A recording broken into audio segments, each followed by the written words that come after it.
우리 좌우 옆 사람에게 인사하시겠습니다. 새해 복 많이 받으세요. 사랑합니다. 건강하세요. 저도 여러분에게 인사드리겠습니다. 제가 12년 전에 우리 교회 3년 약 섬기다가 이렇게 다시 불러주셔서 여러분을 다시 만나게 된 건 하나님의 특별한 은혜인 줄 믿습니다. 대부분은 아실 것 같아요. 조금 바뀌신 분이 있긴 하지만 새로 오신 분도 있지만 대부분은 다 아시는 분 같은데 너무 반갑고 꼭 고향에 온 것 같습니다. 여러분 그렇게 마음을 여시고 저를 좀 이렇게 마음을 여시고 받아주셨으면 하는 감사함이 있습니다. 그런 부탁이 있습니다. 저 또한 여러분을 제 마음속에 다 하나씩 새겨 품고 목회하겠습니다.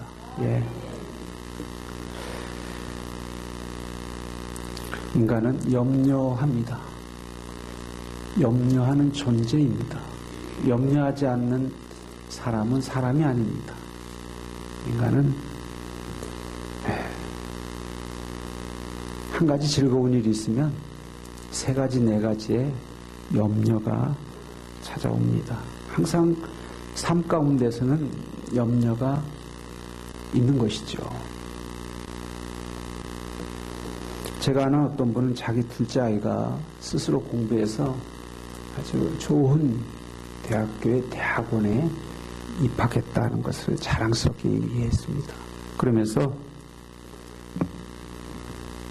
그 말 끝에 첫째 아이가 아직 취직을 못하고 있다고 그런 얘기를 한 소리를 들었습니다. 마치 어머니에게 두 아들이 있는데 하나는 아이스케이크 장사고 하나는 우산 장수다. 그런데 맑은 날에는 야 아이스케이크 많이 팔리겠구나 이렇게 기뻐하고 또 비 오는 날은 우산 많이 팔리겠구나 라고 하면서 좋아해야 되는데 반대로 비 오는 날은 아이스케이크 안 팔리겠구나 또 해 뜨는 날은 야 우산 안 팔리겠구나 우리는 늘 그렇게 근심하면서 살아갑니다. 인간은 염려하나 하나님은 염려하지 않습니다. 성경 어느 곳에도 하나님이 큰일 났다 이렇게 말씀하시는 구절은 없습니다. 만약에 그런 구절이 있다면 하나님이 아니십니다. 그렇기 때문에 하나님께서는 늘 우리에게 염려하지 말라고 말씀합니다. 염려하지 말아라. 염려하지 말아라. 성경에 곳곳에 염려하지 말라는 말씀이 많이 나오니까 이 염려하지 말라는 말씀이 도대체 무엇이든지 다 잘 되어 있으니까 염려하지 말아라는 말씀인지 아니면 염려를 해도 안 해도 결과는 마찬가지니까 염려하지 말라는 것인지 우리가 헷갈릴 때가 있습니다. 마치 하여가처럼 이런들 어떠하리 저런들 어떠하리 만약에 그렇게 하나님께서 그런 의도로 우리에게 염려하지 말라고 말씀하셨다면 우리는 하나님의 염려하지 말라는 말씀이 우리에게 전혀 의미가 없고 힘이 없고 도움이 되지 못하고 그리고 우리 스스로는 신앙적 회의에 빠지게 될 것입니다. 그러기에 우리는 늘 하나님께 질문하게 됩니다. 첫째 질문은 하나님께서는 하실 수 있는가? 또 두 번째는 하실 것인가? 라고 하는 두 가지 질문입니다. 하실 수 있느냐라고 하는 문제는 하나님의 능력에 대한 문제입니다. 하나님은 과연 그럴 만한 능력이 있으신 분인가? 또한 두 번째 질문은 능력이 있지만 과연 그럴 의도와 뜻을 갖고 계신가 하는 것이죠. 오늘 본문에도 문둥병 환자가 하나님께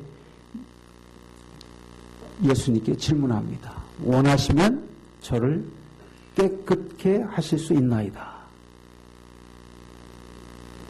원하시는지에 대해서 질문했어요. 원하시는지에 대해서. 이게 무슨 말입니까?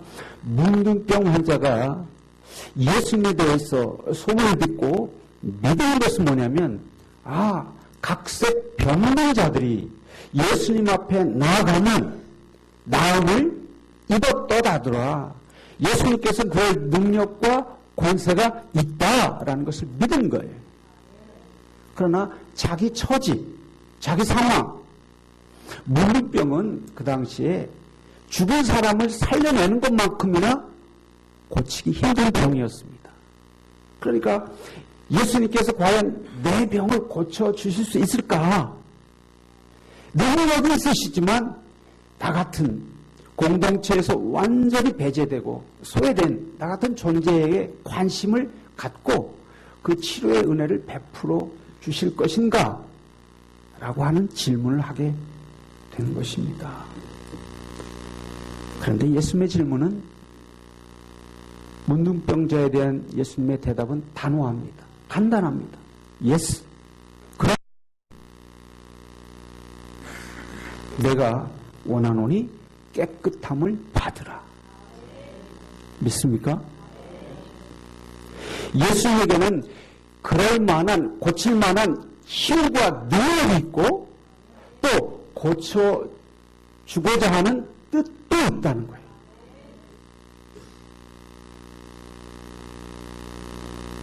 세상에 종교는 말이 많습니다. 변론이 많습니다. 왜냐하면 안 되는 이유에 대해서 설명하기 때문에 그렇습니다.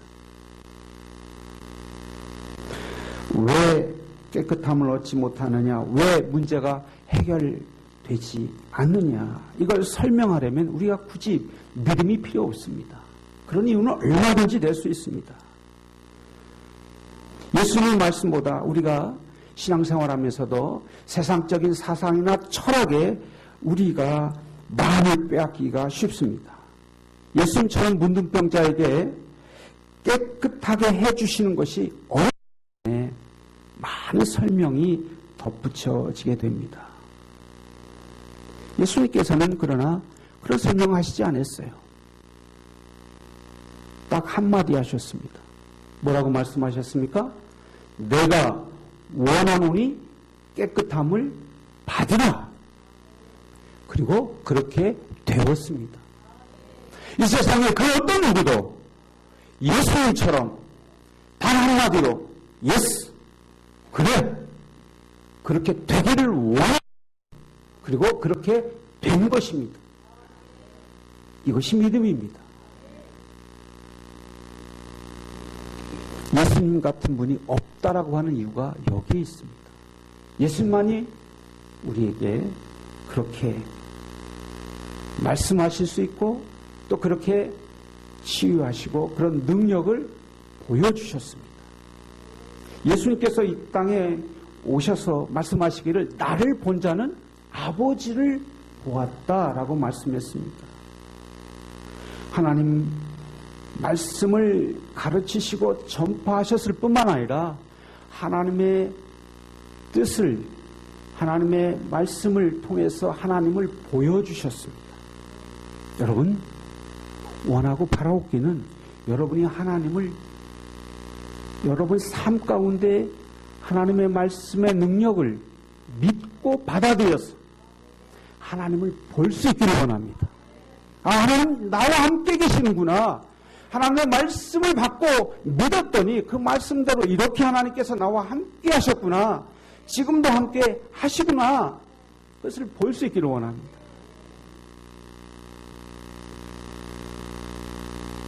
이 문둥병자가 한 질문은 우리 모두에게도 동일하게 하나님 앞에 해야 될 질문을 대신한 것뿐입니다. 하나님께서는 그럴 능력이 있으신가?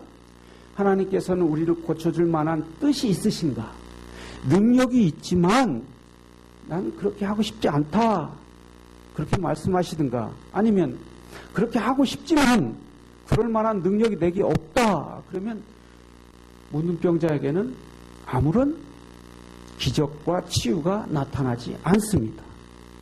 그러나 하나님께서는 예수님께서는 성령님께서는 그럴 만한 능력도 있으시고 그렇게 우리를 고쳐주고자 하는 긍휼과 사랑과 신실함, 미쁘신 하나님인 줄 믿으시기 바랍니다. 믿음과 우리의 실존적인 고민은 병행합니다. 항상 병행하고 딜레마입니다. 왜냐하면 우리는 이론적 차원에서 믿고자 하는 것이 아니고 사느냐 죽느냐 하는 현실적인 다급한 문제 앞에서 믿음에 대한 필요성을 느끼고 믿음을 가지고 하나님 앞에 나아가려고 하기 때문에 그렇습니다. 그럴 때 항상 우리의 마음속에는 하나님께서 내 기도, 내 아픔, 내 고난, 이 상황을 하나님께서는 아실까? 하나님께서는 들으실까? 응답하실까? 라고 하는 그런 질문을 하게 되죠. 그러나 예수님께서는 그에 대해서 단호하게 말씀하시지 않습니까? 하나님은 아니오라고 대답하시는 것을 우리에게 믿음이라고 하지 않습니다. 새해가 됐습니까? 할렐루야! 예, 새해가 됐네요. 할렐루야. 잠시 우리 옆 사람에게 축복하겠습니다. 새해가 밝았습니다. 우리 새해 복 많이 받으세요. 새해 복되게 사세요. 예, 복되게 사세요. 건강하세요. 예. 자, 인사하실 때 복 많이 받으세요 이렇게 말씀하시지 마시고 따라해 보시기 바랍니다. 복되게 사세요. 복되게 사세요. 예. 예, 신앙인이 가져야 될 인사말은 복되게 사는 곳입니다. 복되게 사는 것. 여러분, 오늘날 우리의 신앙이 점점 약화되고 퇴색돼 가는 이유 중에 하나가 뭐냐면 우리의 기도의 응답이나 우리의 문제 앞에서 해결받지 못하는 문제들에 대해서 그것을 받아들이는 것을 성숙한 신앙인의 자세인 것처럼 그렇게 가르치고 설교한다는 것이죠. 예수님께서 수많은 각색 병든 자와 아픈 자와 또 우리의 현실적인 실존의 문제를 가지고 예스하고 다 이루어 주셨는데 아니오라고 하는 것은 예외입니다. 믿음은 뭐예요? 예수님께서 받아들이시고 그렇게 될 걸 믿고 받아들인 자에게 내 믿음대로 될지어다라고 말씀하시는 겁니다. 그리고 그 말씀대로 이루어지는 것이 그것이 정상적인 믿음이에요. 그것이 하나님께서 우리에게 뜻하신 바예요. 고린도후서 1장 18절에서 20절에 하나님은 미쁘시니라 우리 곧 나와 실로아노와 디모데를 말미암은 너희 가운데 전파된 하나님의 아들 예수 그리스도 그 안에서 하나님의 약속은 얼마든지 그리스도 안에서 예가 되니 그런즉 그로 말미암아 우리가 아멘하여 하나님께 영광을 돌리게 되느니라. 여러분 그리스도 안에서 뭐가 된다고요? 예가 된다는 거예요. 예. 하나님의 약속을 늘 예라고 얼마든지 된다라고 말씀하시는데 우리는 믿음 없음으로 말미해서 노맨 아멘이 아니고 노맨. 하나님은 우리에게 주의 종을 통해서 또 말씀의 대언자들을 통해서 말씀 있는 그대로 설교하라고 명하셨지 거기에 대해서 책임지라고 하시진 않았습니다.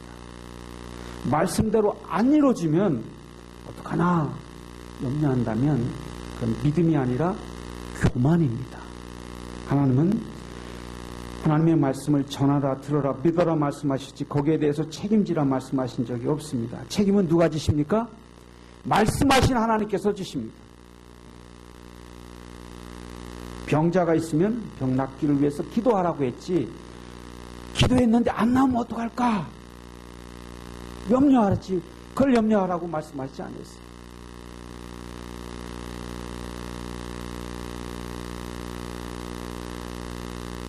여러분,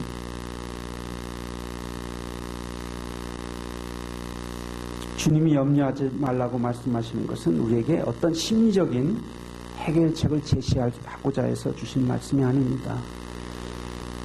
주님이 말씀하시는 것은 염려하는 대신에 우리가 하나님을 바라보고 하나님을 믿고 염려를 기도로 바꾸라는 것입니다. 염려를 기도로 바꾸라. 왜냐하면 하나님께는 그럴 만한 능력도 있고 그렇게 하실 만한 뜻도 있습니다.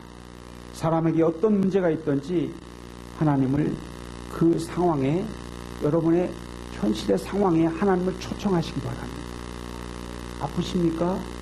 인간관계에 어려움이 있습니까? 경제적 문제가 있습니까? 앞날에 대한 진로에 대한 두려움이 있습니까? 하나님께 그 상황을, 하나님, 나의 이 상황 가운데, 내 인생의 이 현실의 상황 가운데 하나님 오시옵소서. 오셔서 나와 함께 하시고 이 고통을 들으시고 이 나의 이 상황 가운데 동행하여 주시옵소서.